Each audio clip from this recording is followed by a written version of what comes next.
Hello everyone, कैसे हैं आप सब? ठीक ठाक हैं? तो शुरू करते हैं आज का व्लॉग कुछ मिक्सअप है।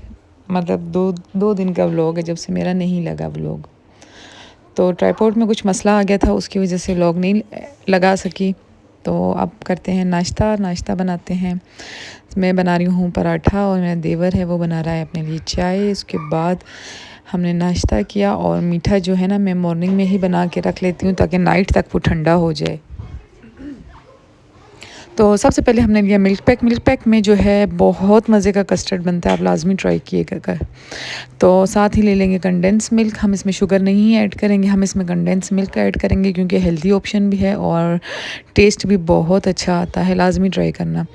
कस्टर्ड डाला दूध में, 1.5 लीटर में कस्टर्ड डाला और कंडेंस मिल्क डाला।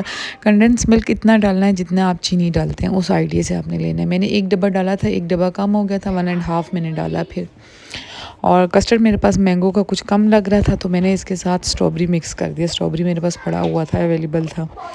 तो उसको अच्छी तरह पकाएंगे इतना कि कस्टर्ड का कच्चापन ख़त्म हो जाए। ये नहीं कि ये एकदम थिक हो गया तो आपने बंद कर दिया, नहीं, थोड़ा पकाना। साथ ही मैंने क्या किया और कंडेंस मिल्क डाल दिया, मीठा चेक किया देसी तरीके से। और अब बनाऊंगी जेली बनाने के लिए मैंने लिया 2 कप पानी, 2 कप बड़े वाले 2 कप पानी और जेली डाल दी। और इसके साथ मैं डाल दूँगी और जेली में डाल दूँगी 1 कप जेली और इसी के साथ मैंने पाउडर डाल दिया जो इसको फुल थिक कर देगा, अच्छा खासा इसको थिक कर देता है। अगर आप जेली बना रहे हैं ना तो जेलेटिन पाउडर लाजमी डाला करें। जेलेटिन पाउडर से ना जेली बहुत थिक हो जाती है, बहुत लेट थिक होती है लेकिन बहुत जल्दी हो जाती है। मतलब बहुत ज़्यादा थिक होती है, टाइम थोड़ा ज़्यादा लेती है। मतलब अगर जेली 1 घंटे में होती है तो ये 3 घंटों में होगी।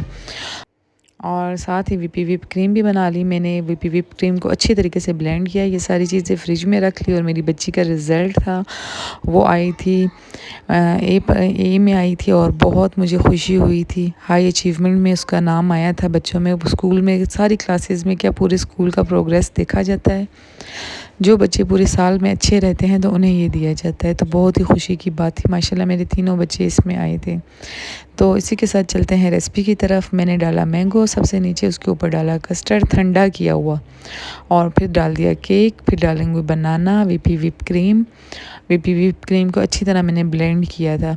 अच्छा, जेली आप नहीं डालना, फ्रूट कॉकटेल डाला, एप्पल डाले और जेली नहीं डाली। जेली पानी छोड़ देती है, अगर आपका कोई कस्टर्ड बच गया तो वो सारा पानी पानी हो जाएगा। फिर एक लेयर कस्टर्ड की लगाई, फिर सबसे नीचे भी यही लेयर थी, सेकंड लेयर। फिर इसके ऊपर यही क्या डोंगा बहुत छोटा था, आधा कस्टर्ड रह गया, वो हमने रख लिया। फिर रख लिया ये। और मैं चली गई मसाज चेयर पे रिलैक्स करने के लिए। और रात को सबने बहुत ही इंजॉय किया और बहुत तारीफ़ की। फिर आ गया अगले दिन मैंने सबसे पहले तो हेड मसाज करवाई। मैंने कहा आज सारे काम वाम छोड़ दो, पहले मेरी हेड मसाज करो। अच्छी सी हेड मसाज उसने मेरी की। और फिर मैंने अपने लिए बनाया चाय, अच्छी सी चाय बनाई, पराठा बनाया, वो खाया मैंने। मतलब अच्छा लगता है ना जब आप रिलैक्स होते हैं। शावर लिया नहाने के बाद, फिर मैंने अपना ब्रेकफास्ट वगैरह किया और बस फिर मैं नाश्ता वगैरह करूँगी। और फिर हो जाती है शाम को हम चले गए बाहर, क्रिकेट खेल रहे थे बच्चे तो मैं भी चली गई। ओरियो को थोड़ी देर लेके जाना था कि ये रेस्ट, मतलब थोड़ा बहुत ज़्यादा रेस्ट करने लग गई, थोड़ी एक्टिव हो जाए। और मेरे बेटे को ना मिट्टी में खेलने का बहुत ही ज़्यादा शौक है, उसको मैंने मिट्टी पे छोड़ दिया। अब आ गया अगले दिन फिर मैं आ गई आप लोगों के सामने। आज ना मैं आपके साथ पूरे दिन का व्लॉग शेयर करूँगी कि सारे दिन में मैंने क्या क्या किया है, ठीक है। नाश्ता बनाया है, घर के सारे काम किए हैं। आज का दिन मुबारक दिन था, मेरी मेड ही नहीं आई। तो जब मेड नहीं आई ना तो मेरा खाना ख़राब हो जाता है। मैं करती सरसरी हूँ जब मेड नहीं आती, क्योंकि ऑलरेडी रूटीन में इतना अच्छा काम हो जाता है तो एक दिन अगर आप ऊपर से भी कर लें तो गुजारा चल जाता है। लेकिन फिर सरसरी में करते करते कोई ना कोई कोने शोने याद आ ही जाते हैं कि ये भी कर लेती हूँ, ये भी कर लेती हूँ। तो साथ ही मैंने कपड़ों को तय लगा दी। और ये जो कपड़े थे ये जो बच गए थे ना तार पे कल, तो अब इनको उतारा था और अब इनको रख लिया अलमारी में, कबर्ड में रख दूँगी। और फिर मैं लगा दूँगी पूरा वैक्यूम, क्योंकि झाड़ू वाड़ू का काम तो मुझसे होता नहीं, ना ही मुझे झाड़ू लगाना आता है। तो अब मैं वैक्यूम कर दूँगी पूरा घर, अच्छा सा वैक्यूम करूँगी, हर एक चीज़ सेट करूँगी, कबर्ड्स वगैरह। अच्छा, मुझे ना सफाई करने का मज़ा तब आता है जब आपकी कबर्ड्स सारी साफ़ हो, नीट एंड क्लीन हो, तो मज़ा आ जाता है आपको सफाई करने का। तो बस फिर मैं अंदर से चीज़ें ज़्यादा अच्छी करती हूँ। तो आज मेरा काम बच्चे करेंगे और मेड का काम मैं करूँगी। मैं अच्छे तरीके से पूरा घर वैक्यूम हो जाएगा नीट एंड क्लीन तरीके से। और बस फिर साथ साथ आप लोगों के लिए व्लॉग भी बनाती जा रही हूँ। आप लोग व्लॉग अच्छा लगे तो शेयर भी किया करें, लाइक भी किया करें, सब्सक्राइब भी किया करें और कोई कमेंट भी किया करें। आपको कैसी वीडियोस चाहिए, कौन सी किस टाइप की चाहिए, आप लोग बताया करें, मैं आपके लिए उसी तरह की बनाऊँगी। डिज़ाइनिंग की चाहिए, मेकअप की चाहिए, मतलब I am all in one. Cooking की चाहिए। और आज मैं पिज़्ज़ा भी बनाऊँगी, लेकिन आपके साथ मैं सिर्फ पिज़्ज़े डो की रेसिपी शेयर करूँगी और पिज़्ज़े की रेसिपी जो है वो अगले व्लॉग में आ जाएगी, ठीक है। और पूरा घर हो गया वैक्यूम। और लॉन्च में बच्चों ने चीज़ें मीज़े से की, डस्टिंग की, मैंने वैक्यूम किया और बस फिर वैक्यूम होगा, फिर पोछा होगा। ये देखिए वैक्यूम में कुछ फंस गया था। जब कुछ फंस जाता है ना, उसको निकालना भी बहुत ज़रूरी होता है। अच्छे तरीके से देखें, नीचे नीचे से भी कर रही हूँ। कालीन के नीचे इतनी डस्ट थी, हालांकि डेली ये कालीन उठा के झाड़ू होता, वैक्यूम होता है डेली। तो फिर भी लेकिन कुछ ना कुछ हो ही जाता है। बच्चों वाला घर है, गंद तो मचता ही है। बच्चे हैं तो गंद मचाते हैं, बच्चे नहीं होंगे तो फिर क्या होगा। बच्चों के बगैर भी कोई ज़िंदगी नहीं। और बस हस्बैंड वाला रूम मैंने छोड़ दिया। मैंने कहा वो जब उठेंगे तो फिर उसके बाद देखा जाएगा, क्योंकि वो तो साफ़ ही होता है। उसकी सिर्फ बेडशीट वगैरह ठीक कर लूँगी। जब मेड होती है तो वो नीचे से कर देती है, लेकिन आज मेरा कोई मूड नहीं था करने का। जब मैं शुरू होती हूँ ना, एक ही दफ़ा सारे काम मुझे याद आ जाते हैं। ये भी करना है, वो भी करना है, ऐसा भी करना है, वैसा भी करना है। बस ये वैक्यूम हो रहा है, साथ साथ बच्चों को डांटती भी जा रही हूँ। थंबनेल के लिए, पिक्चर लेने के लिए हाथ भी ऊपर किया था कि थंबनेल का पिक्चर हो जाए। और बस इसके अलावा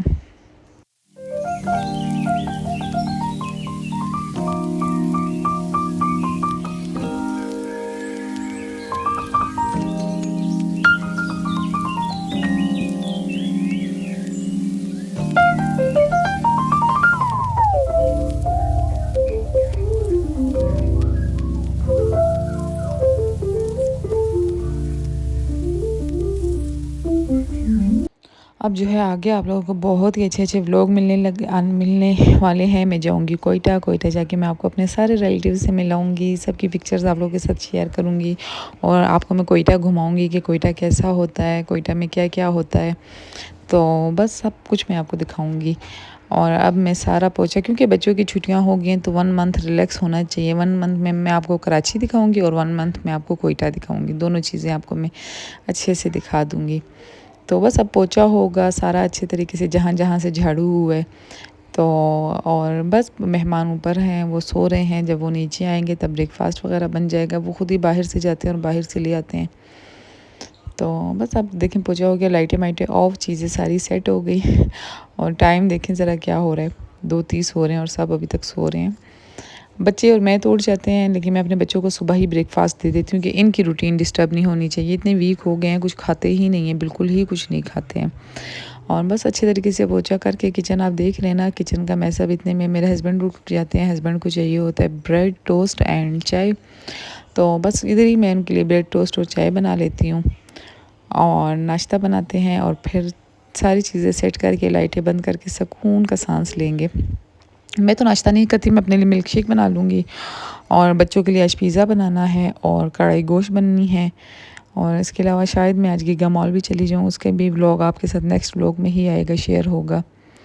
तो बस अब लाइटें शाइटें हो जाएंगी बंद, सुकून का सांस चिल मारेंगे बच्चे और इतने में ही उड़ जाएंगे मेरे हस्बैंड। तो बस फिर उनका ब्रेकफास्ट बनेगा और ब्रेकफास्ट बनने के बाद उनके लिए मैं टोस्ट वगैरह बनाती हूँ नाश्ते में, क्योंकि वो पराठे शराठे वाले बंदे नहीं हैं।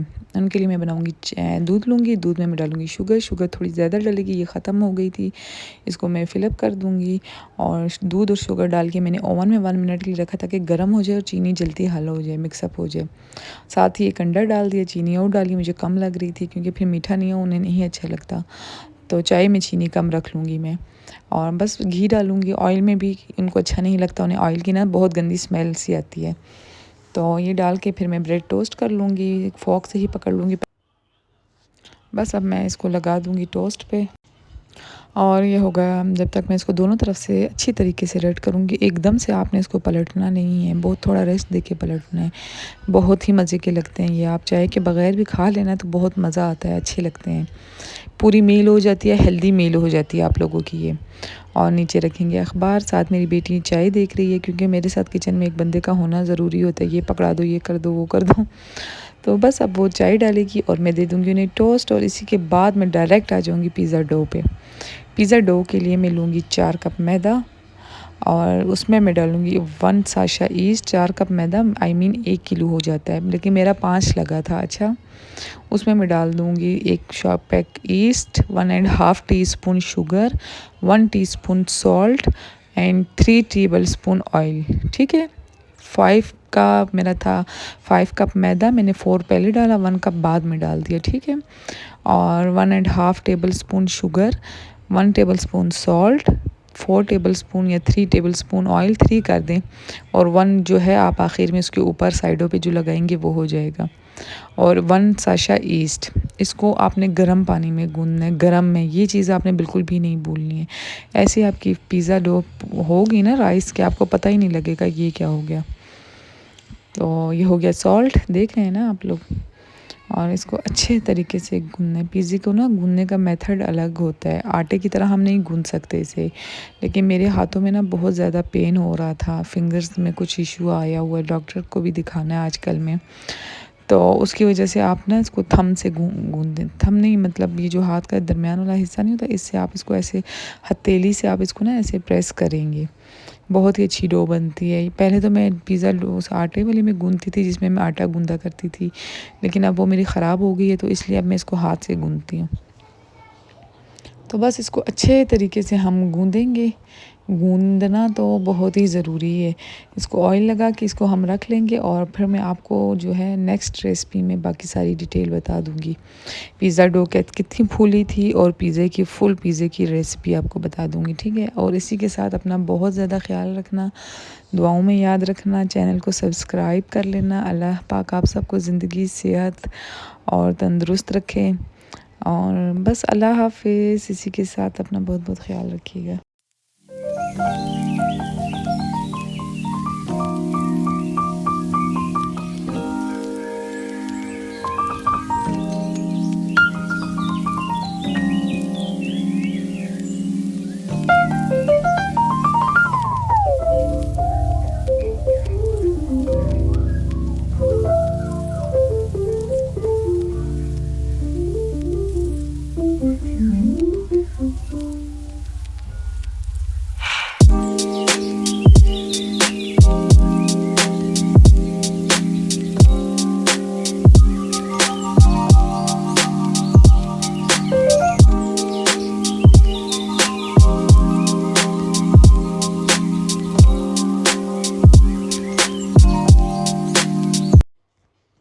मेरे ख़्याल में व्लॉग बहुत लंबा हो गया, मैं ख़ुद भूल गई थी कि मैंने ये क्लिप भी डाला हुआ है इसमें। तो पिज़्ज़ा डो बनाने के बाद मैंने अपने लिए मिल्क शेक बनाया, 2 आम लिए मैंने, और मेरे बच्चों ने पिया मिल्क शेक, क्योंकि उन्होंने ब्रेकफास्ट किया हुआ था और वो भी थक गए थे काम करके। इसमें भी मैं कंडेंस मिल्क डालूँगी। मैं शुगर आजकल बहुत ज़्यादा अवॉइड कर रही हूँ, शुगर बिल्कुल भी नहीं ले रही हूँ। तो अब मैं आपके साथ अपना डाइट प्लान भी मेरे ख़्याल में बहुत जल्द शेयर कर लूँगी, और इसको अच्छे तरीके से ब्लेंड कर लूँगी, और फिर हम पियेंगे जूस। जब तक हम जूस पीते हैं, आप चैनल को सब्सक्राइब और लाइक करिए। दूसरी दफ़ा मैं आपसे अल्लाह हाफ़िज़ कर रही हूँ, इसके लिए माज़रत चाहती हूँ। अच्छा, मिल्क शेक तो और आम गर्मियों की जान है, मेरे ख़्याल में गर्मियों की जान है। ईद की शॉपिंग आप लोगों की हुई नहीं हुई मुझे लाज़मी बताइएगा, और कहाँ तक पहुँचे हैं आप लोग। ये देखें, साथ मैंने चिकन भी गीला करके रखा हुआ है, अवॉइड कर दिएगा। अच्छा, बच्चों वाला घर है, ऊपर नीचे थोड़ा बहुत चलता ही रहता है। साथ ही मेरी बेटी ने उसी टाइम शेल्फ साफ़ कर दी। अल्लाह हाफ़िज़। ब्लॉग हो गया कंप्लीट।